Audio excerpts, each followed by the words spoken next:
Yung ano ba, yung away kalsada bitaw with related to traffic, road rage ba? Gaya nito.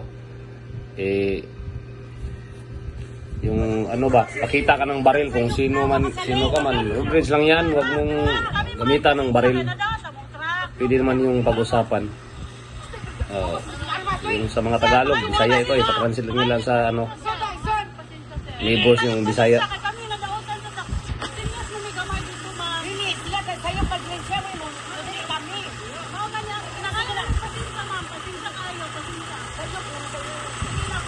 Dapat kato siyang save sa lane. Lagi makailit pa din sa ma'am. Kaya salamat po na mo. Kaya nadaot pa na mong truck sa dalan. Pasensya kayo sir ha. Pasensya.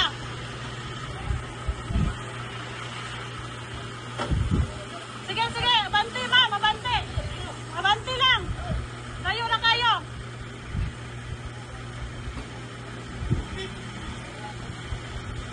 Abante, abante. Hindi yung congressman ha, abante ba? Abante, abante. Means forward. Ma'am.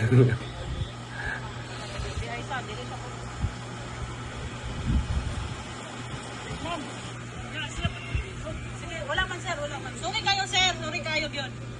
Sorry kayo.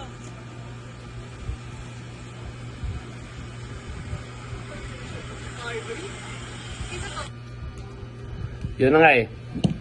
Sila, mas okay yun, may nagsorry. Siguro, mas maganda yun para hindi na ma-escalate yung ano ba, yung situation na ganyan.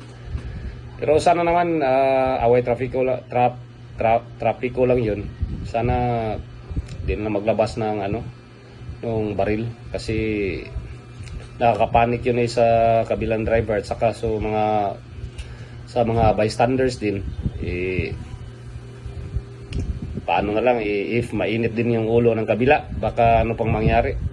Kaya advice ko lang sa mga drivers, pag nagkainitan ng ulo, pag may baril, kung sino ka man, if ano, civilian or member of the government, pag may baril ka, wag mong issue sa public kung hindi naman threatening yung anong situation. Kaya just be cool, mainit ang panahon ngayon. Kain mo na ng halo-halo, inom ng maraming tubig para hindi lalong umiinit ang ulo. Kaya lesson learn yun sa mga mag-aaway dyan sa daan. Pwede naman mag-sorry para tapos na yun. Pride lang yun. Kailangan just step down the pride at saka maayos na yung situation. Okay?